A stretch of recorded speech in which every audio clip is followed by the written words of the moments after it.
English പഠിക്കാൻ കേട്ടോ. ഇംഗ്ലീഷിന്റെ second chapter നമ്മൾ കഴിഞ്ഞ ക്ലാസ്സിൽ ഏകദേശം ഒരു പകുതി ഭാഗത്തോളം പഠിച്ചു അല്ലേ? ഒരു പകുതി ഭാഗത്തോളം നമ്മൾ കഴിഞ്ഞ ക്ലാസ്സിൽ നമ്മൾ കവർ ചെയ്തിട്ടുണ്ടായിരുന്നു. അപ്പോൾ ഏതായിരുന്നു ചാപ്റ്റർ? ചാപ്റ്ററിന്റെ പേരൊക്കെ എല്ലാവർക്കും ഓർമ്മയില്ലയോ? എന്താണ്? The wind in the willows അല്ലയോ? അപ്പോ ആ ഒരു പാഠത്തിൽ നമ്മൾ പറഞ്ഞത് ഇതിന്റെ പ്രധാനപ്പെട്ട ക്യാരക്ടർ എന്ന് പറയുന്നത് ആരാണ്? മോൾ ആണ് അല്ലേ? മോൾ, MOLE, മോൾ അല്ലേ? അപ്പോ മോൾ എന്തൊക്കെയാണ്? തന്റെ കുഞ്ഞു വീട് അല്ലേ, സ്മോൾ ഹൗസ് സ്പ്രിംഗ് സീസൺ വരുന്നതിന് മുന്നേ നല്ല ബ്രൈറ്റ് കളർ അല്ലെ, നല്ല വൈറ്റ് കളർ പെയിന്റ് ഒക്കെ ഉപയോഗിച്ച് വൈറ്റ് വാഷ് ഒക്കെ അടിച്ചു നല്ല ഭംഗിയായിട്ട് വെച്ചു അല്ലേ? അപ്പോൾ പെട്ടെന്ന് എന്ത് ചെയ്തു? സ്പ്രിംഗ് സീസൺ വന്നു. തന്റെ കുഞ്ഞു വീട്ടിൽ നിന്നും ആ ഒരു തുരങ്കം പോലെ ഒരു മാടത്തിൽ നിന്നും പുറത്തോട്ട് ഒരു തുരങ്കത്തിലൂടെ എന്ത് ചെയ്തു? പതുക്കെ പതുക്കെ പതുക്കെ തന്റെ കൈയും കാലും ഒക്കെ ഉപയോഗിച്ച് മാന്തി മാന്തി മാന്തി മുകളിൽ വന്നു. അപ്പോൾ ഭൂമിയുടെ മുകളിൽ വന്നപ്പോഴേക്കും ഇവിടെ മോള് കാണുന്നത് ഒരുപാട് പക്ഷികളെയും അതുപോലെ തന്നെ ഒരുപാട് ചെടികളും പൂക്കളും സൂര്യനും ഒക്കെയുള്ള മനോഹരമായ ഒരു സ്ഥലത്ത് പുൽമേടുകൾ അല്ലെ നല്ല പച്ച പുല്ല് വെച്ച സ്ഥലത്ത് എന്ത് ചെയ്യും? നമ്മുടെ മോൾ എത്തിച്ചേർന്നു. എന്നിട്ട് അതിന്റെ സന്തോഷത്തിൽ മോൾ എന്ത് ചെയ്യണം? ആ പച്ച പുല്ലിൻ്റെ അത് ഉരുണ്ടുരുണ്ട് ഇങ്ങനെ കിടന്ന് കളിക്കുകയാണ്. അപ്പൊ അവിടെ വരെയാണ് നമ്മൾ കഴിഞ്ഞ ക്ലാസ്സിൽ പഠിച്ചു നിർത്തിയത് അല്ലയോ? അപ്പൊ ടെക്സ്റ്റ് ബുക്ക് ഒക്കെ നല്ലതായിട്ട് എല്ലാവരും വായിച്ചിട്ടുണ്ടല്ലോ അല്ലേ? മീനിങ് ഒക്കെ എല്ലാവരും പഠിച്ചു. നല്ല കുഞ്ഞുങ്ങളായിട്ട് ടീച്ചർ ചോദിച്ചപ്പോൾ മീനിങ്ങിന് എല്ലാത്തിനും കറക്റ്റ് ആയിട്ട് ആൻസേഴ്സ് ഒക്കെ പറഞ്ഞു എല്ലാവരും. അപ്പൊ ബാക്കി നമുക്ക് പഠിക്കാം. ടെക്സ്റ്റ് ബുക്ക് ഒക്കെ എടുത്തോ എല്ലാവരും? എടുത്തോ? പേജ് നമ്പർ 12 അല്ലേ? പേജ് നമ്പർ 12 നോക്കിയേ. This is fine, he said him to self. This is better than whitewashing. The sunshine struck hot on his fur. Soft breeze touched his heated brow. And after the silence of his bureau he had lived in for so long, the carol of happy birds fell on his dull hearing almost like a shock. അല്ലേ? അതായത് this is fine. ഇതെന്താണ്? Fine. Fine എന്ന് പറഞ്ഞാൽ സുഖകരമായിട്ടുള്ള അല്ലെങ്കിൽ വളരെ നന്നായിട്ടുള്ള. this is fine. ഇത് വളരെയധികം നല്ലതാണ്. കാര്യം ആ മാളത്തിൽ നിന്നും ആ ഒരു ശബ്ദവും ഒന്നും കേൾക്കാതെ ആ ഒരു കുഞ്ഞു മാളത്തിലിരുന്ന മോള് പുറത്ത് വന്ന് ഈ കാഴ്ചകളൊക്കെ കണ്ടപ്പോൾ മോളിന് ഒരുപാട് ഇഷ്ടപ്പെട്ടു. അപ്പോൾ മോള് പറയുകയാണ് this is fine. ഇത് വളരെ നല്ലതാണ്. he said to himself. അവൻ സ്വന്തമായിട്ട് അവനോട് തന്നെ പറയുകയാണ് ഇത് വളരെ നല്ലതാണ്. this is better than whitewashing. whitewashing ആ കുഞ്ഞു വീട്ടിലിരുന്ന ആ മാളത്തിലിരുന്ന് അതിനകത്തിരിക്കുന്നതിനേക്കാളും എന്തുകൊണ്ടും ബെറ്റർ, എന്തുകൊണ്ടും നല്ലത് എന്താണ്? ഈ ഭൂമിയുടെ മുകളിൽ ഇങ്ങനെ കിടന്ന് കാഴ്ചകളൊക്കെ കണ്ട് കാറ്റും വെളിച്ചമൊക്കെ കൊണ്ട് നിൽക്കുന്നത് തന്നെ ആണ്. the sunshine struck hot on his fur അല്ലേ? സൺഷൈൻ അല്ലെ, സൂര്യപ്രകാശം വന്ന് എന്ത് ചെയ്തു? അവന്റെ ആരോമത്തിലൊക്കെ എന്ത് ചെയ്തു? വന്ന് തട്ടി. soft breeze touched his heated brow അല്ലെ, മൃദുവായ കാറ്റ്. സോഫ്റ്റ് ബ്രീസ് എന്ന് പറഞ്ഞാൽ വളരെ മൃദുവായിട്ടുള്ള നല്ല തണുത്ത കാറ്റ് വന്ന് എന്ത് ചെയ്തു? അവന്റെ ചൂട്, അതായത് സൺഷൈൻ സൂര്യപ്രകാശം അതേപോലെ ചൂടായിട്ടിരിക്കുകയാണ്. അപ്പൊ അവ തന്നെ വളരെ നല്ല മൃദുവായിട്ടുള്ള തണുത്ത കാറ്റ് വന്ന് അവന്റെ ദേഹത്തെല്ലാം തൊട്ട് എന്ത് ചെയ്തു? നെറ്റിയിലെല്ലാം തൊട്ട് വളരെയധികം നല്ല സുഖം. അതായത് എന്താ പറഞ്ഞാൽ നമുക്ക് ചൂടായിട്ട് ഇങ്ങനെ ഇരിക്കുന്ന സമയത്ത് നമുക്ക് കാറ്റ് കൊള്ളുമ്പോൾ നല്ല സുഖമല്ലേ അല്ലയോ? അപ്പൊ അതുപോലെ അവരെന്ത് ചെയ്തു? വളരെയധികം ആ ഒരു കാറ്റ് വന്നിങ്ങനെ അവന്റെ ദേഹത്തെല്ലാം ഇങ്ങനെ വന്നപ്പോൾ അവന് വളരെയധികം അസുഖം തോന്നി. And after the silence of his bureau he had lived in for so long, the carol of happy birds fell on his dull hearing almost like a shock. അതായത് അത്രയും ഈ ഒരു മാളത്തിലിരിക്കുമ്പോൾ സൗണ്ടും ഒന്നും കേൾക്കാതെ ഇങ്ങനെ ഒറ്റയ്ക്കിരിക്കുകയായിരുന്നു. പെട്ടെന്ന് പുറത്തോട്ട് വന്ന ഈ ബേർഡ്സ്, നമ്മുടെ പറന്നു പോകുന്ന ആകാശത്തോട്ട് പറന്നു പോകുന്ന പക്ഷികളെല്ലാം എന്ത് ചെയ്യുന്നു? ഇങ്ങനെ ശബ്ദം വെച്ചുകൊണ്ട് പക്ഷികളാകുമ്പോൾ ഇങ്ങനെ എന്താണ്? പക്ഷികളുടേതായിട്ടുള്ള സൗണ്ട്, ഓരോ പക്ഷിക്കും ഓരോ സൗണ്ട് ഇല്ലയോ? അപ്പൊ ഓരോ പക്ഷി ഇങ്ങനെ പറന്നു പോകുമ്പോഴും ഓരോ രീതിയിലുള്ള സൗണ്ട് കേൾക്കും. അപ്പൊ ഈ സൗണ്ട് എല്ലാം ആദ്യമായിട്ട് ഇങ്ങനെ കേൾക്കുമ്പോൾ ഭയങ്കര ഒരു ഷൗട്ട് എന്ന് പറഞ്ഞാൽ ഭയങ്കര ശബ്ദം. അതായത് നമ്മൾ പറയുന്നത് എന്തൊരു സൗണ്ട് ആകുന്നൊക്കെ. അപ്പൊ അതുപോലെ ഇവര് ഒരു സൗണ്ട് കേൾക്കാതെ ഇങ്ങനെ ഈ മാളത്തിൽ ഇരുന്നിട്ട് പെട്ടെന്ന് ഈ പക്ഷികളുടെ എല്ലാം കൂടെ സൗണ്ട് ഇങ്ങനെ കേട്ടപ്പോ ഭയങ്കരമായിട്ട് എന്താണ്? വല്ലാതെ, അതായത് ഒരുപാട് സൗണ്ട് കേൾക്കുന്ന പോലെ അവിടെ ചെടിക്ക് തോന്നി. Jumping off on all his four legs at once, in the joy of living and the delight of spring without explaining, he made his way across the meadow till he reached the hedge on the further side. Hedge ന്റെ meaning എവിടെയുണ്ട്? എന്താണ് made of small trees or shrubs. അതായത് ഇവൻ എന്താണ് ഈ പക്ഷികളുടെയും ഈ കാറ്റും ഈ സൂര്യപ്രകാശവും ഒക്കെ കണ്ട് ഒരുപാട് ഇഷ്ടപ്പെട്ട് സന്തോഷത്തോടു കൂടി ഈ പുല്ലിന്റെ മുകളിലൂടെ അവരുടെ കൈയും കാലും എല്ലാം ഉപയോഗിച്ച് വീണ്ടും വീണ്ടും എന്ത് ചെയ്യുകയാണ്? തുള്ളി ചാടി നടക്കുകയാണ്. എങ്ങനെ? ഹെഡ്ജ് എന്ന് പറഞ്ഞാൽ ഒരു boundary made of small trees or shrubs. അതായത് വരമ്പ് അല്ലെങ്കിൽ അതിർത്തി എന്നൊക്കെ നമ്മൾ പറയുമല്ലോ, മരങ്ങൾ വെച്ചിട്ടും പുല്ലുകൾ വെച്ചിട്ടും ഒക്കെ ഇങ്ങനെ തിരിച്ചിരിക്കുകയാണ്. അപ്പൊ അവിടെ വരെ പോകും, വീണ്ടും തിരിച്ചു വരും. അങ്ങനെ എന്താണെന്ന് അറിഞ്ഞൂടാ അതെല്ലാം കണ്ടതിന്റെ സന്തോഷം ഒട്ടും അടക്കി വെക്കാൻ പറ്റാതിരിക്കുകയാണ് നമ്മളുടെ മോള്. അതായത് ഒരു ചെറിയൊരു മാളത്തില്, മണ്ണിനടിയിലുള്ള ഒരു മാളത്തിൽ ഒറ്റയ്ക്ക് താമസിക്കുന്ന മോള് പെട്ടെന്ന് പുറത്തോട്ട് വന്ന് ഈ മനോഹരമായ കാഴ്ചകളും ഈ പക്ഷികളുടെ സൗണ്ടും ഒക്കെ കേട്ടപ്പോൾ നമ്മുടെ മോളിന് ഒരുപാട് സന്തോഷമായി അല്ലയോ? കാരണം ഇത്രയും നാളും കേൾക്കാതിരിക്കുകയും കാണാതിരിക്കുകയും ചെയ്യുന്ന കാര്യങ്ങളാണ് മോൾ ഇപ്പം കാണുകയും കേൾക്കുകയും ചെയ്യുന്നത്. അപ്പൊ അതിന്റെ സന്തോഷമാണ് മോള് ചെയ്യുന്നത്. അങ്ങോട്ടും ഇങ്ങോട്ടും തുള്ളി ചാടി ആ പുല്ലിന്റെ മോളിൽ കൂടെ കിടന്ന് ചാടി തലകുത്തി മാറി അങ്ങനെ എനിക്ക് അറിഞ്ഞോട് ചെയ്യാവുന്ന കാര്യങ്ങളെല്ലാം നമ്മുടെ മോളൊക്കെ ചെയ്യുകയാണ്. അടുത്ത് നോക്കി. Suddenly an elderly fat and stout rabbit stopped him. Hold up, he said. അല്ലെ, പെട്ടെന്ന് ഒരു പ്രായമായിട്ടുള്ള തടിച്ചു കൊഴുത്തൊരു മുയൽ, അല്ലെ, ഒരു റാബിറ്റ്, ഒരു മുയൽ, അല്ലെ, എങ്ങനെയുള്ളതാണെന്ന് പറഞ്ഞാൽ സഡൻലി പെട്ടെന്ന് an elderly fat വളരെ തടിച്ച് പ്രായമായിട്ടുള്ള and stout rabbit, അല്ലെ, നല്ല തടിച്ച് കൊഴുത്തുരുണ്ട് നിൽക്കുന്ന ഒരു റാബിറ്റ്, ഒരു മുയൽ വന്നിട്ട് പെട്ടെന്ന് നമ്മുടെ മോളിനോട് പറയുകയാണ് അവരെ അങ്ങ് തടഞ്ഞു. മുന്നോട്ട് പോകുന്നതും അവിടെ കിടന്ന് കളിക്കുന്നതും ഒക്കെ അങ്ങ് തടഞ്ഞു അല്ലെ. എന്നിട്ട് പറയണേ, he said, you need to pay for passing by the private road. അല്ലെ, ഈ പൊതുവായിട്ടുള്ള വഴിയിലൂടെ നിനക്ക് ഇനി മുന്നോട്ട് പോകണമെന്നുണ്ടെങ്കിൽ നീ എന്ത് ചെയ്യുക? പേ എന്ന് പറഞ്ഞാൽ എന്താണ്? പണം നൽകണമെന്ന് പറയുന്നു. പൈസ അടച്ചിട്ട് മാത്രമേ നിനക്ക് ഇനി പ്രൈവറ്റ് റോഡിലൂടെ യാത്ര ചെയ്യാനായിട്ടുള്ള അനുമതി ഉള്ളൂ, അല്ലെങ്കിൽ നിനക്ക് ഇനി മുന്നോട്ട് പോകാനായിട്ട് പറ്റത്തില്ല എന്ന് നമ്മുടെ മോളിനോട് ഈ റാബിറ്റ് അങ്ങ് പറഞ്ഞു. പിന്നെ തന്നെ തടഞ്ഞു, മോളിനൊക്കെ തടഞ്ഞു നിർത്തി. ഇനി പോകാനൊക്കത്തില്ല എന്ന് പറഞ്ഞ് തടഞ്ഞു നിർത്തി. ഓക്കെ, നമുക്ക് ഇനി other rabbits who came out of their holes to see what the commotion was. അല്ലെ, ബാക്കിയുള്ള നമ്മുടെ മുയലുകൾ നിങ്ങൾക്ക് അവിടെ പിക്ചറിനകത്ത് കാണാൻ പറ്റും. മോള് പോകുന്നു, കുറെ 2-3 മുയലുകൾ മണ്ണിനടിയിൽ അവരുടെ മാളത്തിൽ തലപോത്തോട്ട് ഇട്ടോണ്ട് നിൽക്കുന്നത് കണ്ടോ? പിക്ചർ കാണാൻ നിൽക്കുന്നുണ്ട്.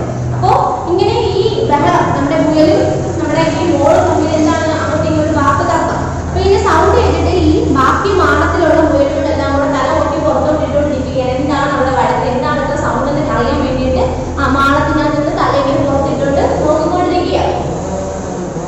But the mole did not even look at them. Onion sauce. He remarked jeeringly and was gone before the rabbits could think of a reply. അല്ലെ, എന്നിട്ട് എന്താണ് നമ്മുടെ മോള് ഈ റാബിറ്റ് പറയുക, ഈ പേ ചെയ്തിട്ട് മുന്നോട്ട് പോയാൽ മതി എന്നൊക്കെ പറഞ്ഞ് അങ്ങോട്ട് ഇങ്ങോട്ട് എന്തൊക്കെയോ പറയും. പക്ഷെ നമ്മുടെ മോൾ എന്താ ഇതൊന്നും മൈൻഡ് ചെയ്യുന്നേ ഇല്ല. മുയല് പറയുന്ന കാര്യങ്ങളൊന്നും നമ്മുടെ മോള് ശ്രദ്ധിക്കുന്നേ ഇല്ല. മോൾ എന്നിട്ട് കളിയാക്കി പറയുകയാണ്, ഓണിയൻ സോസ് എന്ന് പറഞ്ഞാൽ എന്താണെന്ന് പറഞ്ഞാലോ? ഒണിയൻ എന്ന് പറഞ്ഞാൽ സവാള അല്ലെ, ഉള്ളി സവാള. അപ്പോ സവാള സോസ് എന്ന് പറഞ്ഞുകൊണ്ട് എന്ത് ചെയ്യുകയാണ്? ഒണിയൻ സോസ് എന്ന് പറഞ്ഞുകൊണ്ട് നമ്മുടെ ഈ പറഞ്ഞ മുയലിനെ കളിയാക്കിയിട്ട് മുയൽ പറയുന്ന ഒന്നും കേൾക്കാതെ മുന്നോട്ട് പോവുകയാണ് നമ്മുടെ മോള്. ജെറമി എന്ന് പറഞ്ഞാൽ to laugh and make fun of. അതായത് നമ്മുടെ മുയൽ പറയുന്നത് ഈ പേ ചെയ്തിട്ട് മുന്നോട്ട് പോയാൽ മതി എന്ന് നമ്മുടെ മുയൽ പറയുന്നുണ്ട് അല്ലയോ? അപ്പൊ ഈ മുയൽ പറയുന്നതിനെ നമ്മുടെ മോൾ എന്ത് ചെയ്യുകയാണ്? പരിഹസിച്ച് കളിയാക്കി ആ തമാശയായിട്ട് ഒണിയൻ സോസ് എന്ന് പറഞ്ഞ് കളിയാക്കിക്കൊണ്ട് നമ്മുടെ മോൾ എന്ത് ചെയ്യുകയാണ്? വന്ന വഴി തന്നെ മുന്നോട്ട് പോവുകയാണ് ചെയ്യുന്നത്. The fat and the stout rabbit stood scratching his head. അല്ലെ, നമ്മുടെ ഈ തടയാൻ വന്ന ഈ തടിച്ച പോയിട്ട് നമ്മുടെ മുയലുണ്ടല്ലോ, ഈ മോൾ പറയുന്ന കാര്യം കേട്ട് നാണക്കേട് വന്ന് എന്ത് ചെയ്തു? വീണ്ടും തലയൊക്കെ ചോർന്നിട്ട് അവന്റെ ആ മാളത്തിലോട്ട് തന്നെ കയറി അങ്ങ് പോയി. Then they all started grumbling at each other, but the mole was long gone. അല്ലെ, നമ്മുടെ മോൾ എന്താണ് പിറുറുത്ത് അല്ലെ, ഈ റാബിറ്റ് വന്ന് തടഞ്ഞു. അപ്പൊ ഈ റാബിറ്റിനെ അതൊക്കെ വായിക്കുന്നത് മുറുമുറാന്ന് എന്തൊക്കെയോ പറഞ്ഞിട്ട് എന്ത് ചെയ്യുകയാണ്? വളരെ ദൂരെ, കുറച്ചുകൂടെ ദൂരത്തോട്ട് വളരെ സ്പീഡിൽ ഫാസ്റ്റിൽ എന്ത് ചെയ്യുകയാണ്? വളരെ സ്പീഡിൽ അങ്ങോട്ടേക്ക് അത് പോയി. ഇങ്ങോട്ട് നടന്നില്ല, മുമ്പോട്ടത് ഓടി പോയി. ഓക്കെ, അപ്പൊ അത്ര ഒന്ന് പറയണോ? ഒന്ന് പറയട്ടെ, എന്ത് പഠിപ്പിച്ചു നോക്കിയേ. This is fine, he said to himself. This is better than whitewashing. The sunshine struck hot on his fur, soft breeze touched his heated brow. And after the silence of his bureau he had lived in for so long, the carol of happy birds fell on his dull hearing almost like a shout. അല്ലേ, അവിടെ ഈ carol എന്നതിന്റെ meaning ഉണ്ട് നോക്കിയേ. A soft melodious chirping of the birds. അല്ലേ, ബേർഡ്സിന്റെ വളരെ മധുരമായിട്ടുള്ള ആ ഒരു സൗണ്ട്, ആ ഒരു സോങ് അല്ലെ ഗാനം, അതിനെയാണ് നമ്മൾ ഇവിടെ carol എന്നുകൊണ്ട് ഉദ്ദേശിക്കുന്നത് കേട്ടോ. അപ്പോൾ മോള് ഈ ഗുഹയിൽ നിന്ന് പുറത്ത് വന്ന് ഈ കാഴ്ചകളൊക്കെ കണ്ടിട്ട് സ്വന്തമായിട്ട് പറയാണ്, this is fine, ഇത് വളരെയധികം നല്ലതാണ്. This is better than whitewashing. ആ വീട്ടിൽ ഞാൻ whitewash ഒക്കെ അടിച്ച് വീട് വളരെ മനോഹരമാക്കി ആക്കി തീർത്തു. പക്ഷെ അതിനേക്കാളും എന്തുകൊണ്ട് നല്ലതാണ് ഈ കാഴ്ചകളും ഈ പക്ഷികളെ കാണുന്നതും ഈ പ്രകൃതിയായിട്ട് ഇറങ്ങി നിൽക്കുന്നത് തന്നെയാണ് മോള് പറയുന്നത്. The sunshine struck hot on his fur, soft breeze touched his heated brow, and after the silence of his bureau he had lived in for so long, the carol of the happy birds fell on his dull hearing almost like a shout. അതായത് പുറത്ത് വന്ന് നിന്നപ്പോൾ എന്താണ് സൂര്യപ്രകാശം അവന്റെ ദേഹത്താലോകത്തെല്ലാം വന്ന് തട്ടി, മൃദുവായ കാറ്റ് അവനെ തഴുകിക്കൊണ്ട് പോയി. പിന്നെ ഒരുപാട് പക്ഷികൾ, ഒരുപാട് തരത്തിലുള്ള പക്ഷികളുടെ മധുരമായിട്ടുള്ള ഗാനം, ഒരു കരോള് അല്ലെ, നല്ല മെലോഡിയസ്, നല്ല കേൾക്കാൻ വളരെ മനോഹരമായിട്ടുള്ള സൗണ്ട് പോലെ തോന്നി. ആ സൗണ്ട് എല്ലാം കൂടി കൂടി വന്നപ്പോൾ അതിൽ നമ്മുടെ ചെവിക്ക് വളരെ ഷൗട്ട്, ഇതിനെ പറ്റിയ സൗണ്ട് പോലെ തോന്നി. കാരണം ഒരു സൗണ്ട് ഒന്നും കേൾക്കാതെ മാനത്തിൽ ഒറ്റയ്ക്ക് ജീവിച്ചുകൊണ്ടിരുന്നതായിരുന്നു നമ്മുടെ മോള്, അല്ലയോ. അടുത്തത് jumping off on all his four legs at once in the joy of living and delight of spring. Without exclaiming he made his way across the meadow till he reached the hedge on the further side. അല്ലെ, അവന്റെ നാല് കാലും എല്ലാം ഉപയോഗിച്ചിട്ട് അവൻ നിലത്തൂടെ എന്താണ് വളരെ വൃത്തിയൊന്നും ആയിട്ട് കിടത്തിയൊന്നും അല്ല, കുറേയൊക്കെ അഴുക്കൊക്കെ ഉണ്ട് തറയിലൊക്കെ, എന്നാൽ ഒന്നും മൈൻഡ് ചെയ്യാതെ അതിന്റെ പുറത്തൂടെ അവന്റെ കാലൊക്കെ ഉപയോഗിച്ച് തുള്ളിച്ചാടി ട്രീസും അതുപോലെ തന്നെ കുഞ്ഞു പുല്ലും സ്ക്രബും ഒക്കെ വെച്ച് വരമ്പൊക്കെ കെട്ടിയിട്ടുണ്ട്. അതിന്റെ മുകളിലൂടെയൊക്കെ തന്നെ ഓടിയും ചാടിയൊക്കെ പോവുകയാണ് നമ്മളുടെ മോള്. Suddenly an elderly fat and stout rabbit stopped him, hauled up his head. അല്ലെ, പെട്ടെന്ന് ഒരു റാബിറ്റ് കടിച്ച് പ്രായമുള്ള കൊഴുത്ത ഒരു മുയൽ വന്നിട്ട് പെട്ടെന്ന് നമ്മുടെ മോളിൽ തടഞ്ഞിട്ട് മുന്നോട്ട് പോകാൻ പറ്റില്ല എന്ന് പറഞ്ഞ് തടഞ്ഞു നിർത്തി. You need to pay for passing by the private road. ഇനി ഈ പ്രൈവറ്റ് ഈ പൊതുവഴിയിലൂടെ നിനക്ക് മുന്നോട്ട് പോകണമെന്നുണ്ടെങ്കിൽ നീ തക്കതായിട്ടുള്ള പൈസ പേ ചെയ്യണം, പൈസ അടയ്ക്കണമെന്ന് റാബിറ്റ് പറഞ്ഞു. Other rabbits too came out of their holes to see what the commotion was. അതായത് ബാക്കിയുള്ള മുയലുകളെല്ലാം ഇവരുടെ അങ്ങോട്ടും ഇങ്ങോട്ടുള്ള സൗണ്ടും ഒച്ചയൊക്കെ കേട്ടിട്ട് എന്താണെന്ന് അറിയാൻ വേണ്ടിയിട്ട് മാളത്തിൽ നിന്ന് എന്ത് ചെയ്തു, പുറത്തോട്ട് തലയിട്ട് നോക്കി. But the mole did not even look at the onion sauce. He remarked jerkily and was gone before the rabbits could think of a reply. അല്ലെ, നമ്മുടെ മോള് ഈ റാബിറ്റ് പറയുന്നതൊന്നും കേൾക്കുക പോലും ചെയ്യുന്നില്ല, മൈൻഡ് പോലും ചെയ്യുന്നില്ല. എന്നിട്ട് ആ മോള് എന്ത് ചെയ്തു, നമ്മുടെ റാബിറ്റിനെ കളിയാക്കുകയാണ്, ചിരിച്ചുകൊണ്ട് കളിയാക്കി. ഒണിയൻ സോസ് എന്ന് പറഞ്ഞുകൊണ്ട് ചിരിച്ച് തമാശയായിട്ട് കളിയാക്കി എന്ത് ചെയ്തു, മുന്നോട്ട് പോകാനായിട്ട് തുടങ്ങുന്നു. The fat and stout rabbit stood scratching his head. നമ്മുടെ ഈ തടിച്ചുരുണ്ട കൊഴുത്ത മുയൽ എന്ത് ചെയ്തു, നാണക്കേട് കാരണം തല ചൊറിഞ്ഞ് എന്ത് ചെയ്യുന്നു, വീണ്ടും അതിന്റെ മാളത്തിലോട്ട് തന്നെ കയറിയൊക്കെ പോകുന്നു. Then they all started grumbling at each other, but the mole was long gone. അല്ലെ, നമ്മുടെ മുയല് കേറി മാളത്തിൽ പോയി തക്ക നോക്കി. മോൾ എന്ത് ചെയ്യുന്നു, ഈ മുയല് പറയുന്നത് വക വെക്കാതെ വളരെ ദൂരത്തോട്ട് അല്ലെ, ഒരുപാട് ദൂരോട്ട് വീണ്ടും മുന്നോട്ട് പോവുക തന്നെ ചെയ്തു. Then it all seemed too good to be true. അല്ലെ, നടക്കുന്നതും എല്ലാം എന്താണ്, വളരെ നല്ല കാര്യങ്ങളാണെന്ന് മോള് വിചാരിക്കുന്നു. Here and there through the meadows he rambled busily, along the hedgerows, across the copses, finding birds chirping, flowers budding, leaves thrusting, everywhere happy and occupied. അതായത് copses എന്ന് പറഞ്ഞാൽ അർത്ഥം a group of trees എന്നാണ്, ഒരു കൂട്ടം മരങ്ങൾ എന്നാണ് അതിന്റെ meaning.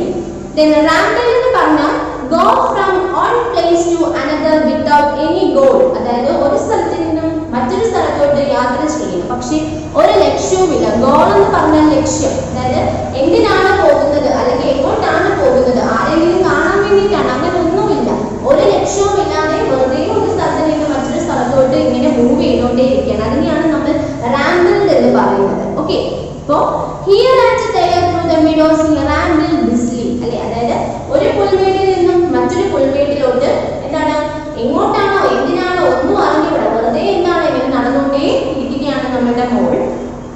Along the hedgerows, across the copses, finding birds chirping, flowers budding, leaves trusting, everywhere everything happy and occupied. അതായത് നമ്മുടെ മോൾ എന്ത് ചെയ്യാണ്, ഒരു സ്ഥലത്ത് നിന്ന് മറ്റൊരു സ്ഥലത്തോട്ട് ഒരു ലക്ഷ്യവുമില്ലാതെ പുൽമേടുകൾ ചാടി across the copses, copses എന്ന് പറഞ്ഞാൽ മീനിങ് ടീച്ചർ പറഞ്ഞ ഗ്രൂപ്പ് ഓഫ് ട്രീസ്, മരക്കൂട്ടം, ഒരുപാട് മരങ്ങൾ ഇങ്ങനെ കൂടി നിൽക്കുന്നത്. അപ്പം ഇങ്ങനെ പുൽമേടുകൾ ചാടി മുന്നോട്ട് പോയി, പിന്നെ അത് കഴിഞ്ഞിട്ട് കുറെ മരങ്ങൾ തിങ്ങി നിൽക്കുന്ന മരക്കൂട്ടത്തിനിടയിലൂടെ യാത്ര ചെയ്തു. The leaves trusting, flowers budding, flowers budding എന്താ, പൂക്കൾ, പൂവിന്റെ മൊത്തം പൂക്കളും ഒക്കെ വിരിഞ്ഞു നിൽക്കുന്ന സ്ഥലത്തൂടെ പിന്നെ യാത്രയായി. പിന്നെ leaves trusting everywhere, ഒരുപാട് മരത്തിൽ നിന്നും ഇലകൾ കൊഴിഞ്ഞു കൊഴിഞ്ഞ് താഴെ കിടക്കുന്നു, ആ വഴിയിലൂടെ മുന്നോട്ട് പോകുന്നു. എവരിത്തിങ് ഹാപ്പി ആൻഡ് ഒക്യുപൈഡ്, അങ്ങനെ പോകുന്ന വഴിയിലുള്ള എല്ലാ കാര്യങ്ങളും വളരെയധികം സന്തോഷത്തോടു കൂടി കണ്ട് കേട്ടുമാണ് നമ്മുടെ മോൾ എന്ത് ചെയ്യുന്നത്, മുന്നോട്ട് പോകുന്നത്. അതായത് മോള് പോകുന്ന വഴികളാണ് ഇവിടെ പറയുന്നത്. ഓക്കെ, ഇങ്ങനെയുള്ള വഴികളാണെന്ന് പറഞ്ഞു. പുല്ലുകൾ ഒരുപാട് നിറഞ്ഞു നിൽക്കുന്ന സ്ഥലം, അത് കഴിഞ്ഞ് അങ്ങോട്ട് പോയത് മരങ്ങൾ ഒരുപാട് തിങ്ങി വളർന്നു നിൽക്കുന്ന മരക്കൂട്ടത്തിനിടയിലൂടെ മോള് പോയി. പിന്നെ പോയത് എന്താണ്, ഫ്ലവർ ബഡിങ് അല്ലെ, പൂവിന്റെ ഒട്ടും പൂക്കളും ഒക്കെ വിരിഞ്ഞു നിൽക്കുന്ന പൂത്തോട്ടത്തിലൂടെ പോയി. പിന്നെ അതിനുശേഷം മരത്തിൽ നിന്ന് ഒരുപാട് ഇലകൾ കൊഴിഞ്ഞ് താഴെ കിടക്കും, ആ വഴിയിലൂടെ മുന്നോട്ട് പോയി. അങ്ങനെ എവിടെന്നോ എന്തെന്നോ ഒന്നും അറിയാതെ ഒരു ലക്ഷ്യവുമില്ലാതെ ഈ പറഞ്ഞ വഴികളിലൂടെ എല്ലാം നമ്മുടെ മോൾ എന്ത് ചെയ്യുകയാണ്, ചിരിച്ച് സന്തോഷത്തോടു കൂടി എല്ലാം ആസ്വദിച്ച് കണ്ടും കേട്ട് പോവുകയാണ്. ടീച്ചറിനകത്ത് അവിടെ കാണാം, കണ്ടോ, രണ്ട് കാല് നോക്കി രണ്ട് കൈയും നോക്കി ഓടി ഓടി പോവുകയാണ് നമ്മുടെ മോള്. Then, and instead of whitewashing his house, he could somehow only feel how jolly it was to be the only idle boy among all these busy citizens. അതായത് വൈറ്റ് വാഷ് ചെയ്ത് വളരെ വൃത്തിയാക്കി വെച്ച തന്റെ വീടിനെ എല്ലാം ഉപേക്ഷിച്ചിട്ട് നമ്മുടെ മോൾ എന്ത് ചെയ്യുകയാണ്, ഈ പ്രകൃതി സൗന്ദര്യവും പ്രകൃതിയുടെ കാര്യങ്ങളും എല്ലാം ആസ്വദിച്ച് എന്താണ്, ബിസി സിറ്റിസൺ, മറ്റ് ഒരു എന്താ പറയുന്നത്, ബിസി സിറ്റിസൺ എന്ന് പറഞ്ഞാൽ തിരക്കേറിയ മനുഷ്യർ അല്ലെ. നമുക്കറിയാം നമ്മുടെ ഈ ഒരു കാലഘട്ടത്തിൽ, നമ്മുടെ ഈ ഒരു സൊസൈറ്റിയിൽ ശരിക്കും പറഞ്ഞാൽ ഇപ്പോ എല്ലാവർക്കും തിരക്കുകളാണ് അല്ലെ. സമയം നോക്കി നോക്കിയാണ് നമ്മൾ എല്ലാവരും കാര്യങ്ങൾ ചെയ്യുന്നത്. അങ്ങനെ നമ്മളെല്ലാം കാൽക്കുലേറ്റ് ചെയ്തിരിക്കുന്നത് നമ്മൾ ടൈമുമായിട്ട് ഡിപ്പെൻഡ് ചെയ്താണ് അല്ലെ, സമയവുമായിട്ട് ബന്ധപ്പെടുത്തിയാണ് അല്ലെ. അതായത് എല്ലാ മനുഷ്യർക്കും അവരുടേതായിട്ടുള്ള തിരക്കുകളാണ് അല്ലെ.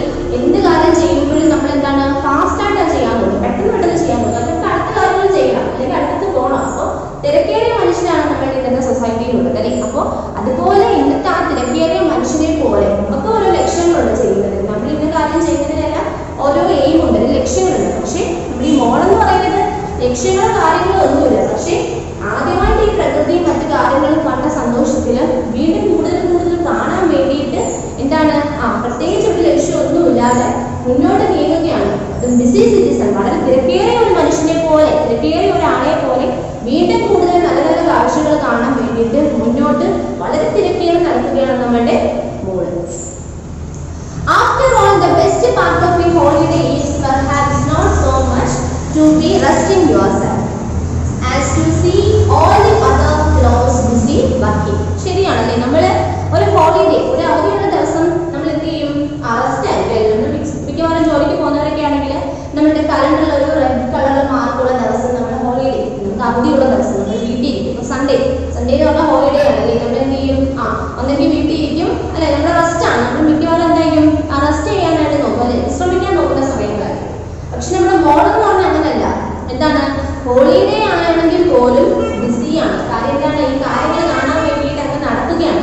ഇനിയും കാണാൻ വേണ്ടിയിട്ട് എന്ത് ചെയ്യാണ്, പുതിയ കാര്യങ്ങൾ കാണാൻ വേണ്ടിയിട്ട് അങ്ങ് തിരക്കേറി നടത്തുകയാണ് നമ്മുടെ മോള്. കാര്യം ഈ കാഴ്ചകളൊക്കെ ആദ്യം കാണുന്ന ഒരു വ്യക്തി അല്ലെ. കൊച്ചുകുട്ടികളെ നിങ്ങൾക്കറിയാം, കൊച്ചുകുട്ടികൾക്ക് ഒരുപാട് കാര്യങ്ങൾ ചെയ്യും അല്ലെ, അവർക്ക് പെട്ടെന്ന് ക്ഷീണമൊന്നും തോന്നില്ല. കാരണം അവരെല്ലാം ആദ്യമായിട്ട് കാണുന്ന കാര്യമാണ്. അപ്പൊ അവർക്ക് ഭയങ്കര ഉത്കണ്ഠയാണ്, ഇനി എന്താണ് അടുത്തതെന്താണെന്നുള്ള ആകാംക്ഷ ഉത്കണ്ഠയാണ്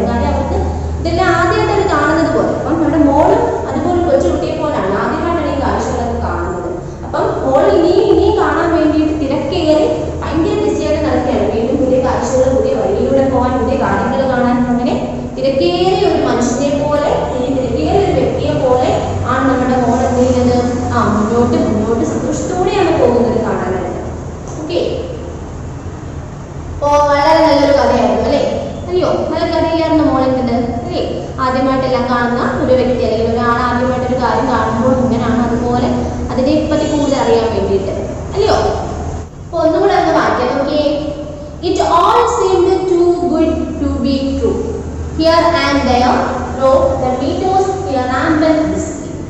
Along the hedgerows, across the copses, finding birds chirping, flowers budding, leaves rusting, everywhere everything happy and occupied. അതായത് നമ്മുടെ മോഡലിനെയാണ് കാണുന്നതും കേൾക്കുന്നതും എല്ലാം സത്യവും വളരെയധികം ഇഷ്ടപ്പെട്ടതുമായിട്ടുള്ള കാര്യങ്ങളാണ്. അതായത് ഓരോ ഉൾവീടുകളിലൂടെയും മുന്നോട്ട് ഒരു സ്ഥലത്ത് നിന്ന് മറ്റൊരു സ്ഥലത്തോട്ട് ഒരു ലക്ഷ്യവും ഇല്ലാതെ എന്തിനാണോ എങ്ങനെയാണോ എങ്ങോട്ടാണോ ഒന്നും അറിയാൻ വയ്യാത്ത ഒരു ലക്ഷ്യവും ഇല്ലാതെ മുന്നോട്ട് പോവുകയാണ്. ഏതൊക്കെ വഴികളിലൂടെയാണ് മുന്നോട്ട് പോകുന്നത്? Along the hedgerows, across the copses, പിന്നെ finding birds chirping, flowers budding, leaves rusting, everywhere everything and happy and occupied. അതായത് പക്ഷികളെ ചലിക്കുന്ന അല്ലെങ്കിൽ പക്ഷികൾ കരയുന്ന സ്ഥലത്തൂടെ, അതുപോലെ ഒരുപാട് മരങ്ങൾ തിങ്ങി നിൽക്കുന്ന സ്ഥലത്തൂടെ, അതുപോലെ പൂമൊട്ടും പൂക്കളും ഒക്കെ വിരിഞ്ഞു നിൽക്കുന്ന സ്ഥലത്തൂടെ, അതുപോലെ പിന്നെ പറയുന്നത് ചെടികളിൽ നിന്നും ഇലകൾ ഒരുപാട് കൊഴി താഴെ കിടക്കുന്നു ആ വഴിയിലൂടെ ഒക്കെ എന്ത് ചെയ്യണം? നമ്മുടെ മോൾ മുന്നോട്ട് പൊക്കൊണ്ടേ ഇരിക്കുകയാണ്. And instead of whitewashing his house, he could somehow only feel how jolly it was to be the only ideal mole among the all these busy citizens. അതായത് നമ്മുടെ മോള് എന്താണ് ഒരു ബിസി സിറ്റിസൺ, ഒരു തിരക്കേറിയ ഒരു ആളെ പോലെ എന്ത് ചെയ്യാണ്? ഒരു ലക്ഷ്യവും ഇല്ലെങ്കിലും വളരെ തിരക്ക് പിടിച്ചൊരു മനുഷ്യനെ അല്ലെങ്കിൽ ഒരു ആളെ പോലെ മുന്നോട്ട് ഓടി പോവുകയാണ്. After all, the best part of a holiday is perhaps not so much to be resting yourself as to see all the other fellows busy working. അല്ലെ, അതൊരു ഹോളിഡേയില് എന്താണ് ഒരു മനുഷ്യൻ എങ്ങനെ റെസ്റ്റ് ചെയ്യും? അല്ലെ, ഒരു മനുഷ്യൻ കഴിയുന്നത് റെസ്റ്റ് ചെയ്യുന്നു. പക്ഷേ നമ്മുടെ മോളാണെങ്കിൽ എന്താണ് ഹോളിഡേ ആണ് ഒന്നും അല്ല, താൻ എന്ത് ചെയ്യണം? വളരെ ബിസിയാണ്. പുതിയ കാര്യങ്ങൾ കേൾക്കാനും കാണാനും ഉള്ളതിൽ വെച്ചിട്ട് താൻ എന്ത് ചെയ്യുകയാണ്? ഒരുപാട് ബിസി ആയിട്ട് ഇങ്ങനെ മുന്നോട്ട് പൊക്കോണ്ടേ ഇരിക്കുകയാണ്. വളരെ സന്തോഷത്തോടുകൂടി ഓടിച്ചാടിയാണ് നമ്മുടെ മോൾ എന്ത് ചെയ്യുന്നത്? മുന്നോട്ടേക്ക് പോകുന്നത്. ഓക്കെ, മനസ്സിലായോ? വളരെ നല്ലൊരു കഥയായിരുന്നു അല്ലയോ? അപ്പോ അതിന്റെ സൈഡിൽ നമ്മൾ ഇന്ന് പറഞ്ഞിട്ടുള്ള മീനിങ്സ് നോക്കിക്കേ. കരോൾ അല്ലെ, CAROL, കരോൾ എന്താണ്? A song melodious chirping of the birds. അല്ലെ, നല്ല കേൾക്കാൻ കാരണം വളരെ ഇമ്പമുള്ള പക്ഷികളുടെ മധുരമായിട്ടുള്ള സ്വരം, മധുരമായിട്ടുള്ള പക്ഷികളുടെ sound. Then hedge, boundary made of small trees or shrubs. അല്ലെ, കുഞ്ഞു മരങ്ങൾ എന്താണ് പുല്ലുകളും ഒക്കെ കൊണ്ട് ഒരു ബൗണ്ടറി പോലെ, ഒരു അതിര് പോലെ തിരിച്ചിരിക്കുന്നതിനെയാണ് നമ്മൾ ഹെഡ്ജ് എന്ന് പറയുന്നത്. Then പിന്നെ പറയുന്നത് ജെറുവിയൽ, എന്താണ്? To laugh and make fun of, തമാശയോട് കൂടി അല്ലെങ്കിൽ ചിരിച്ചുകൊണ്ട് എല്ലാവരും പരിഹസിച്ചുകൊണ്ട് നിൽക്കുന്ന ഭാവം. Then ramble എന്ന് പറഞ്ഞാൽ go from one place to another without any goal. ഒരു സ്ഥലത്ത് നിന്നും മറ്റൊരു സ്ഥലത്തോട്ട് ഒരു ലക്ഷ്യവും ഇല്ലാതെ പോകുന്നതിനെയാണ് ramble എന്ന് പറയുന്നത്. Then copses, a group of trees, ഒരു കൂട്ടം മരങ്ങൾ, മരങ്ങളുടെ ഒരു കൂട്ടം, അതിനെയാണ് copses എന്ന് പറയുന്നത്. ഓക്കെ, ഇത്രയാണ് നമ്മൾ ഇന്ന് പറഞ്ഞ ഭാഗത്തിനകത്തുള്ള ഇംഗ്ലീഷിന്റെ മീനിങ്. ഓക്കെ, വേർഡ്സും മീനിങ്. അപ്പൊ അത് നിങ്ങൾ നേരത്തെ വേർഡ്സും ഇംഗ്ലീഷിന്റെ മീനിങ് എഴുതിയിരിക്കുന്നതിന്റെ ബാക്കിയായിട്ട് ഇതുകൂടെ എഴുതുക നോട്ട്ബുക്കിൽ. എന്നിട്ട് കോപ്പി റൈറ്റിംഗ് ബുക്കിൽ എഴുതി പഠിക്കുകയും വേണം കേട്ടോ. ലിസ്റ്റ് വിളിക്കുമ്പോൾ ചോദിക്കും മീനിങ്. ഓക്കെ, അപ്പോ ഇതുമായിട്ട് റിലേറ്റ് ചെയ്തിട്ടുള്ള ക്വസ്റ്റ്യൻ ആൻസേഴ്സ് ടീച്ചർ ഈ ഒരു വീഡിയോടൊപ്പം നിങ്ങൾക്ക് തരാം. ബാക്കിയുള്ള എക്സസൈസ്, ബാക്കി ഫില്ലപ്പ് ആണെങ്കിലും അതുപോലെ കറക്റ്റ് ഓപ്ഷൻസ് കണ്ടുപിടിക്കുന്നതിനാണെങ്കിലും ഒക്കെ അത് നമുക്ക് എന്ത് ചെയ്യാം? അടുത്ത നമ്മുടെ ഇംഗ്ലീഷിന്റെ ക്ലാസ്സിലെ ടീച്ചർ പഠിപ്പിക്കാം. ഓക്കെ, അപ്പോൾ ഇന്ന് ടീച്ചർ ഇത്രയും പഠിപ്പിക്കുന്നേ ഉള്ളൂ. ഇതിന് കൂടുതൽ ഇംഗ്ലീഷിന്റെ ക്വസ്റ്റ്യൻ ആൻസേഴ്സ് തരും. അത് നിങ്ങൾ എഴുതി പഠിക്കണം കേട്ടോ. കോപ്പി റൈറ്റിംഗ് ബുക്കിൽ എഴുതി പഠിക്കണം. ഈ കോപ്പി റൈറ്റിംഗ് ബുക്കിൽ എഴുതി പഠിക്കുന്ന കാര്യം ടീച്ചർ നിങ്ങൾ സെൻഡ് ചെയ്തിട്ടുണ്ടോ? എല്ലാവരും സെൻഡ് ചെയ്തിട്ടുണ്ടോ? തരുന്നവരുടെ കാര്യമല്ല, തരാത്തവരുടെ കാര്യമാണ് പ്രശ്നങ്ങൾ. തരുന്നുണ്ടോ? അപ്പോൾ എല്ലാവരും നിർബന്ധമായിട്ടും കോപ്പി റൈറ്റിംഗ് ബുക്കിൽ എഴുതിയിരിക്കുന്നതിന്റെ ഫോട്ടോ ടീച്ചറിന്റെ നോട്ട് അയക്കുന്ന കൂട്ടത്തിൽ ഫോട്ടോ സെൻഡ് ചെയ്ത് തരുവാണ് കേട്ടോ. അപ്പൊ അതാരെങ്കിലും അബദ്ധവശം വിട്ടു പോയിട്ടുണ്ടോ എന്തെങ്കിലും ഉണ്ട് എഴുതിയിട്ടുണ്ടാവും നിങ്ങൾ എല്ലാവരും. പക്ഷെ ഫോട്ടോ അയച്ചു തരാനായിട്ട് മറന്നിട്ടുണ്ടെങ്കിൽ അത് ടീച്ചറിന് അയച്ചു തരിക. ഓക്കെ, ഇനി നമുക്ക് മാത്സ് കൂടെ പഠിക്കാം. ഓക്കെ, നമ്മൾ കഴിഞ്ഞ ക്ലാസ്സിൽ പഠിച്ച് നിർത്തിയിരുന്നത് കമ്പാരിസൺ ഓഫ് നമ്പേഴ്സ് വരെ ആയിരുന്നു അല്ലേ. ഇതിന്റെ നമ്പേഴ്സ് തരുമ്പോൾ അതിന്റെ വലുത് ഏതാണ്, ചെറുത് ഏതാണ്, ഈക്വൽ ആയിട്ട് വരുന്നത് ഏതാണ് തുടങ്ങിയ കാര്യങ്ങളൊക്കെയാണ് കഴിഞ്ഞ ക്ലാസ്സിൽ നമ്മൾ പഠിച്ചത്. ഇനി നമുക്ക്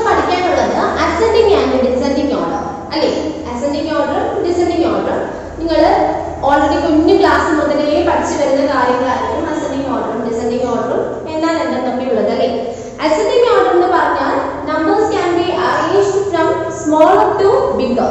ചെറിയ നമ്പറിൽ നിന്നും വലിയ നമ്പറിലോട്ട് നമ്മൾ ക്രമമായിട്ട് എഴുതുന്നു അല്ലേ?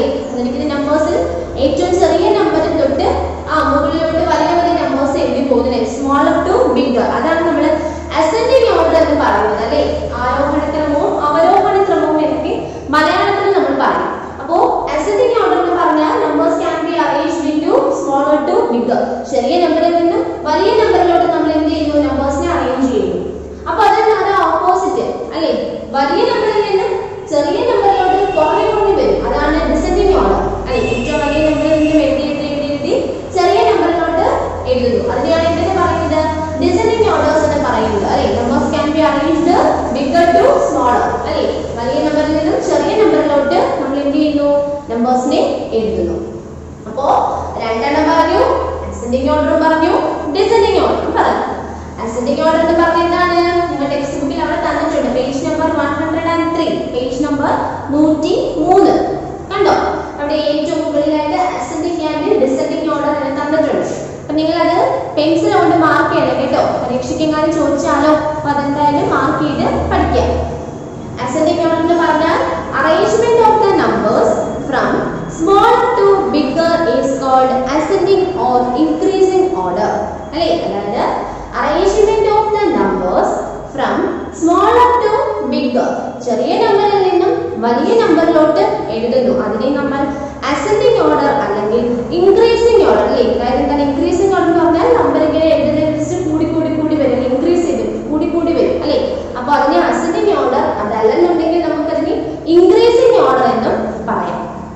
രണ്ടാമത് പറഞ്ഞത് arrangement of the numbers from bigger to smaller അല്ലെ? ബിഗർ വലിയ നമ്പറിൽ നിന്നും എഴുതി ചെറിയ നമ്പറിലോട്ട് കുറഞ്ഞു കുറഞ്ഞ് എഴുതി വരും. അതിനെ നമ്മൾ ഡിസെൻഡിങ് ഓർഡർ അല്ലെന്നുണ്ടെങ്കിൽ ഡിക്രീസിംഗ് ഓർഡർ എന്ന് പറയാം. അപ്പോ അസെൻഡിങ് ഓർഡറിന്റെ മറ്റൊരു പേരാണ് ഇൻക്രീസിംഗ് ഓർഡറും ഡിസെൻഡിങ് ഓർഡറിന്റെ മറ്റൊരു പേരാണ് ഡിക്രീസിംഗ് ഓർഡർ എന്ന്. ഓക്കെ, അപ്പൊ അത് പറഞ്ഞു പോകട്ടോ. അസെൻഡിങ് ഓർഡറിനെ നമ്മൾ എന്ത് പറയും? ഇൻക്രീസിംഗ് ഓർഡർ എന്നും ഡിസെൻഡിങ് ഓർഡറിനെ നമ്മൾ ഡിക്രീസിംഗ് ഓർഡർ എന്ന് പറയുന്നു. ഓക്കെ ആണല്ലോ? ഡൗട്ട് ഒന്നുമില്ലല്ലോ? അപ്പോ ഒന്നുകൂടെ പറയാം.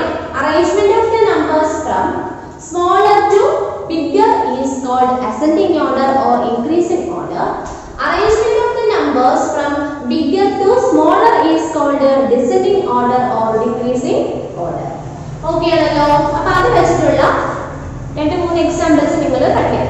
ഇപ്പോൾ ഒരു കുഞ്ഞു എക്സാമ്പിൾ എടുത്ത് കാണിക്കുകയാണെങ്കിൽ 1 4 7 3 8 നാല് ഇങ്ങനെ നിങ്ങൾക്ക് തന്നിരിക്കാം. 4 1 2 3 5 ആണോ അല്ലേ?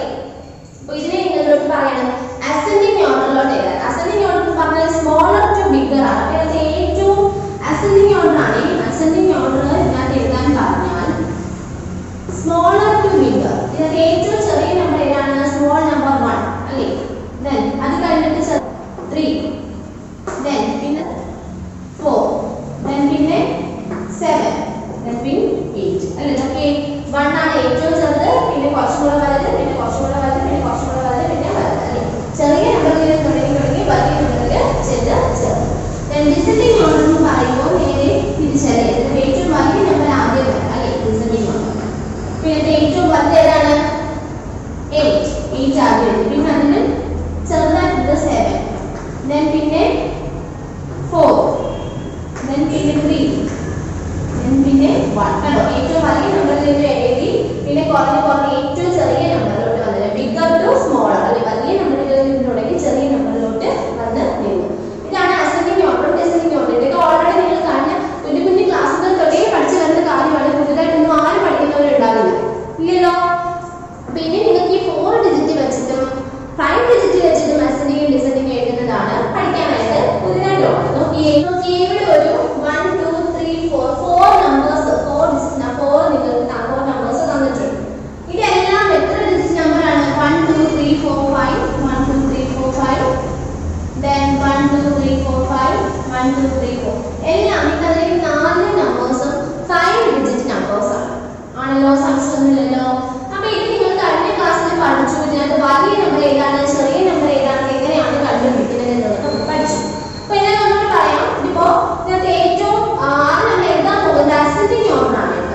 ഇവിടെ 1 അല്ലയോ 2 8 1 2 8 1 ഇതിനകത്ത് മൂന്നിനെയും ചെറുത് ഏതാണ് ഈ 1 ആണ് അല്ലയോ അപ്പോൾ നമുക്ക് പറയാം ഇവിടെ ഏറ്റവും ചെറിയ നമ്പർ 31000 ആണ് അല്ലേ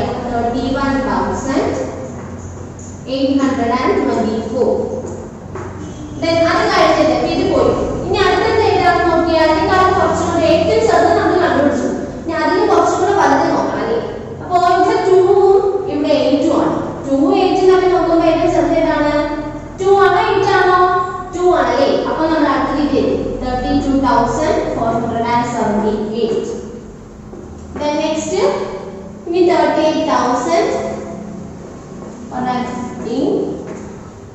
the last date of 41,000 appo 41,000 okay കണ്ടോ അതായത് ഏറ്റവും ചെറിയ നമ്പറിൽ നിന്ന് തുടങ്ങി പിന്നെ 32,478 ആയി പിന്നെ കൂടി വന്ന് 41,000 അല്ലേ ചെറിയ ഏറ്റവും ചെറിയ നമ്പറിൽ നിന്ന് തുടങ്ങി ഏറ്റവും വലിയ നമ്പറിൽ വരെ വന്നെത്തി കണ്ടോ അപ്പോൾ ഇത് അസെൻഡിംഗ് ഓർഡർ നിങ്ങൾ ടെക്സ്റ്റ് ബുക്കിൽ തന്നിട്ടുണ്ട് ഇനി ഇതിനെ തന്നെ ഡിസെൻഡിംഗ് ഓർഡർ നോക്കിയേ ഡിസെൻഡിംഗ് ഓർഡർ അല്ലേ ഡിസെൻഡിംഗ് ഓർഡർ എന്ന് പറഞ്ഞാൽ ബിഗർ ടു സ്മോളർ ആണ് വലിയ നമ്പറുകളിൽ നിന്ന് തുടങ്ങി ചെറിയ നമ്പറിൽ വന്ന് അവസാനിക്കും ഇതിനകത്ത് ഏറ്റവും വലിയ നമ്പർ ആണ് നമുക്ക് എന്തായാലും അറിയാൻ പറ്റും കാരണം 41,000 ആണ് അല്ലേ 3 ഉം 4 ഉം തമ്മിൽ നോക്കുമ്പോൾ 4 ആണ് വരുന്നത് അപ്പോൾ അത് വളരെ പെട്ടെന്ന് അറിയാൻ പറ്റും 41,000 ആണെന്നുള്ള കാര്യം then next പിന്നെ ഏതാണ് ഇവിടെ 32 38 31 ഇവിടെ ഏറ്റവും വലുതാണ് 38 ആണ് അപ്പോൾ 38,000 ആണ് അടുത്ത വരുന്ന നമ്പർ then അത് കഴിഞ്ഞിട്ട് 32 ഉം 31 വെച്ച് നോക്കുമ്പോൾ വലുത് 32 ആണ് അപ്പോൾ 32 വെച്ചിട്ട് 32,478 then last ഏറ്റവും ചെറുത് 31,800 കണ്ടോ അതായത് നേരത്തെ തന്നെ അസെൻഡിംഗ് ഓർഡർ നേരെ ഓപ്പോസിറ്റ് ആണ് അല്ലേ നമ്മൾ അസെൻഡിംഗ് ഓർഡർ എഴുതി നമ്മൾ ചെറിയ നമ്പറിൽ നിന്ന് വലിയ നമ്പറിലോട്ടാണ് ഇതെന്ന് പറഞ്ഞാൽ ഏറ്റവും വലിയ നമ്പറിൽ നിന്ന് തുടങ്ങി ചെറിയ നമ്പറിലോട്ട് എത്തിച്ചേരും ഇതൊക്കെ ടീച്ചർ പെട്ടെന്ന് പറഞ്ഞപ്പോൾ നിങ്ങൾക്ക് ഓൾറെഡി അറിയാവുന്ന കാര്യം ആയതുകൊണ്ടാണ് അപ്പൊ നിങ്ങൾ ടെക്സ്റ്റ് ബുക്കിൽ ശരിക്കും അതിന്റെ ഒറ്റ എക്സാമ്പിൾ അത് തന്നിട്ടുള്ളൂ അപ്പോൾ എന്തായാലും നിങ്ങൾക്ക് ടീച്ചർ വേറെ എക്സാമ്പിൾസ് കൂടെ ചെയ്തു തരാം നോക്കിയേ page number 104 page number 104 teacher tick ചെയ്തിട്ടുണ്ടോ 4 ഉം 5 ഉം കണ്ടോ 4 ഉം 5 ഉം കണ്ടോ അതിനകത്ത് ആദ്യം പറഞ്ഞിരിക്കുന്ന നോക്കിയേ 4 നോക്കിയേ arrange the following numbers in ascending order തന്നിരിക്കുന്നതിനകത്ത് നമ്പേഴ്സിനെ അസെൻഡിംഗ് ഓർഡറിലോട്ട് ആക്കി എഴുതാനാണ് പറയുന്നത് അപ്പോൾ അതിന്റെ ആദ്യത്തെ രണ്ടെണ്ണം ടീച്ചർ ബോർഡ് ചെയ്തില്ല ബാക്കി രണ്ടെണ്ണം നിങ്ങൾ സ്വന്തമായിട്ട് ഹോംവർക്ക് ചെയ്യണം നോക്കിയേ ഇതിനെ അസെൻഡിംഗ് ഓർഡറിലാണ് ആദ്യം എഴുതാൻ പോകുന്നത് കേട്ടോ അസെൻഡിംഗ് ഓർഡർ എന്ന് പറഞ്ഞാൽ എന്താണെന്ന് അറിയാലോ ചെറിയ നമ്പറിൽ നിന്ന് തുടങ്ങി വലിയ നമ്പറിലോട്ട് മാറ്റം അല്ലേ സ്മോളർ ടു ബിഗ് അപ്പോൾ ഫസ്റ്റ് നിങ്ങൾ നോക്കുക ഇതിന്റെ ആദ്യം നോക്കുമ്പോൾ ഇവിടെ 9 ആദ്യത്തെ നമ്പർ ശ്രദ്ധിച്ചിട്ട് നമ്പർ എല്ലാം സെയിം ഈക്വൽ ആണ് സോ നെക്സ്റ്റ് പ്ലേസ് നമ്മൾ നോക്കുക ഇവിടെ 7 ഇവിടെ 8 ഇവിടെ 8 7 8 വെച്ച് കമ്പയർ ചെയ്യുമ്പോൾ ഏറ്റവും ചെറുതെന്ന് പറഞ്ഞാൽ 7 ആണെന്ന് നമുക്കറിയാം അറിയാലോ അപ്പോൾ 7 വെച്ച് നോക്കുമ്പോൾ ഇവിടെയും 7 ഇവിടെയും 7 നെക്സ്റ്റ് പ്ലേസ് നോക്കുമ്പോൾ ഇവിടെ 8 ഇവിടെയും 8 അല്ലയോ അപ്പോൾ അതും സെയിം ആയി അടുത്ത നോക്കുമ്പോൾ ഇവിടെ 7 ഇവിടെ 1 അല്ലേ അപ്പോൾ 7 ഉം 1 ഉം തമ്മിൽ കമ്പയർ ചെയ്യുമ്പോൾ ഏറ്റവും വലുത് ഏതാണ് 7 ആണോ 1 ആണോ 1 ആണ് അപ്പോൾ ഈ തന്നിരിക്കുന്നതാണ് ഏറ്റവും ചെറിയ നമ്പർ അപ്പോൾ അത് ആദ്യം എഴുതുക 9781 അടുത്ത നമുക്ക് എന്താ അറിയാം ഇതായിരിക്കും അല്ലേ ബാക്കി ഇതെല്ലാം വെയിറ്റ് അല്ലേ അപ്പോൾ അതെല്ലാം ഇതാണെന്ന് അറിയാം അപ്പോൾ 9787 അപ്പോൾ ഇത് രണ്ടും മാറി ഇനി ഉള്ളത് ഇത് രണ്ടുമാണ് അയ്യോ ഇതിനകത്ത് നോക്കി കേട്ടാന്നിരിക്കുന്ന ഏറ്റവും ചെറുതാണ് ഇവിടെ 9 ഇവിടെ 9 ഇവിടെ 8 ഇവിടെ 8 ഇവിടെ 7 ഇവിടെ 1 7 ഉം 1 ഉം തമ്മിൽ കമ്പയർ ചെയ്യുമ്പോൾ ഏറ്റവും ചെറുത് ഏതാണ് ഇതാണ് 1 അപ്പോൾ ഇതന്നിരിക്കുന്ന ഏറ്റവും ചെറുത് ഇത് അപ്പോൾ 9870 ലാസ്റ്റ് 9871 അല്ലയോ അതായത് ചെറിയ നമ്പറിൽ തുടങ്ങി ഏറ്റവും വലിയ നമ്പറിൽ ചെന്ന് എത്തി ഇതെന്ന് പറഞ്ഞാൽ അസെൻഡിംഗ് ഓർഡർ ഇതിന്റെ ഡിസെൻഡിംഗ് ഓർഡർ എന്ന് പറഞ്ഞാൽ എന്താണ്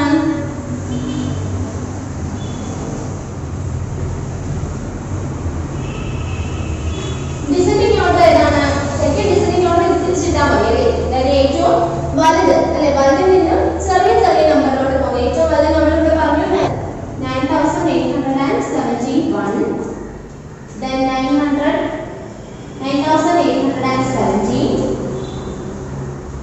then പിന്നെ 9787, then last 9781.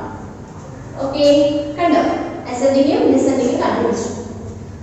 നെക്സ്റ്റ് നോക്കിയേ, അടുത്ത നോക്കിയേ.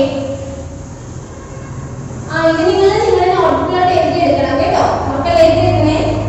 അടുത്ത് നോക്കിയേ, നിങ്ങളുടെ നാലാമത്തെ അതിനകത്ത് ബി ആണ് കേട്ടോ, ബി.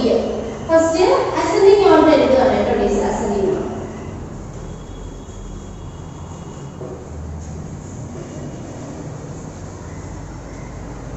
ascending order എന്ന് പറഞ്ഞാൽ എന്താണെന്ന് അറിയാലോ?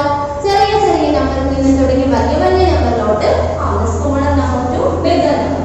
ഇതിനകത്ത് ഏറ്റവും ചെറിയ നമ്പർ കണ്ടുപിടിക്കുന്നത് കണ്ടുപിടിക്കാൻ എളുപ്പമാണ് കേട്ടോ. ഇവിടെ 10, 17, 19, 16. ഇതിന് ഏറ്റവും ചെറുത് ഏതാണ്? 10 അല്ലേ? സോ 10,496.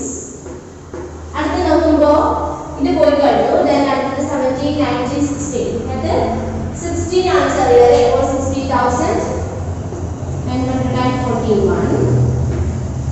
then അടുത്തത് 70,469. the last 90,461. okay അല്ലേ? then അടുത്തത് descending order ആണ്.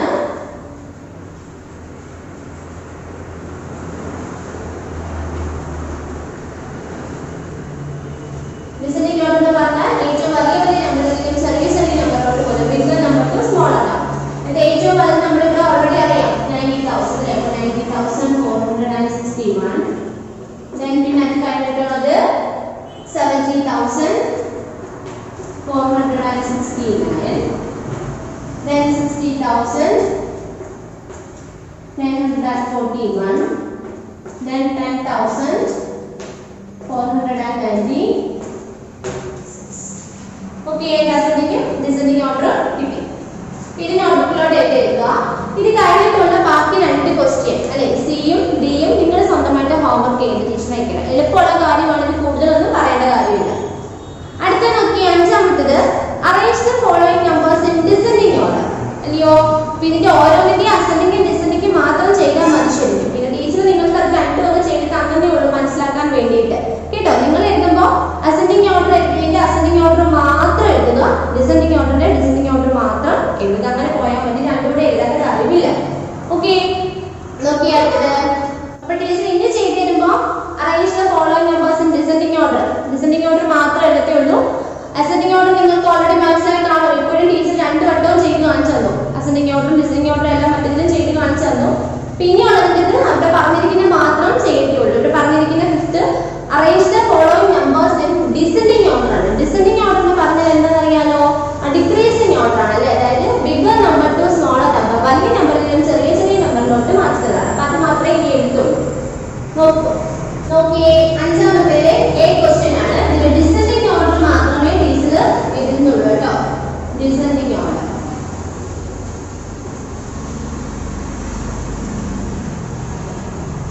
ഡിസെൻഡിങ് ഓർഡർ പറഞ്ഞാൽ വലിയ വലിയ നമ്പറിൽ നിന്ന് ചെറിയ ചെറിയ നമ്പറിലോട്ടാവും. ഏറ്റവും വലിയ നമ്പർ നോക്കുക, 6 6 6 6. ആദ്യത്തെ ലിസ്റ്റ് എല്ലാം 6 ആണ്. സോ നെക്സ്റ്റ് നോക്കുക, ഇവിടെ 3, ഇവിടെ 3, ഇവിടെ 9, ഇവിടെ 4. നോക്കുമ്പോൾ 9 ഉം 4 ഉം 9 ഉം 4 ഉം ഏറ്റവും വലുത് ഏതാണ്?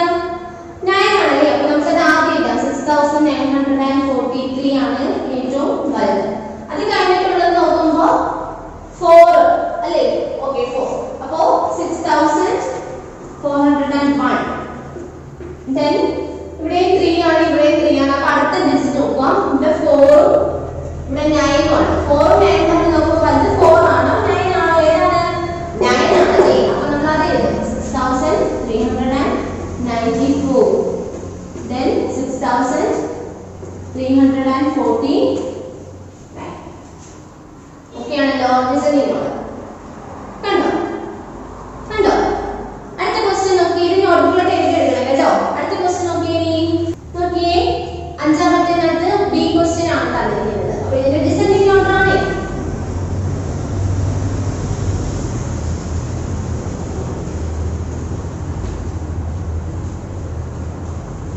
ഫസ്റ്റ് നോക്കിയേ, ഏറ്റവും ഏറ്റവും വലിയ നമ്പർ 19 90 90 90 ആദ്യം എല്ലാം സെയിം ആണ്. അടുത്ത നോക്കുമ്പോൾ 3 3 4 4 രണ്ടിടത്ത് 4 വന്നേ. അപ്പോൾ 3 ന്റെ 4 ആണെന്നുണ്ടെങ്കിൽ രണ്ട് നമ്പർ കൺസിഡർ ചെയ്യുക. 4 എടുത്തിട്ട് 5 ഇവിടെ 2 5 ഉം 2 നമ്മൾ കമ്പയർ ചെയ്യുമ്പോൾ ഏറ്റവും വലുത് നമുക്കറിയാം 5 ആണ്. അപ്പോൾ നമുക്ക് ആദ്യം ഏറ്റവും വലിയ നമ്പർ 19,454. then അടുത്ത നമുക്ക് എന്താ അറിയാം 4 ഇവിടെ 90,423. then അടുത്തത് ഇവിടെ നോക്കുക. ഇവിടെ 3 ഇവിടെ 3 ഇവിടെ 4 ഇവിടെ 3 4 ഉം 3 ഉം തമ്മിൽ കമ്പയർ ചെയ്യുമ്പോൾ വലുത് ഏതാണ് 4 ആണല്ലേ. അപ്പോൾ അത് നമുക്ക് എഴുതാം 90,340. then next 19,339.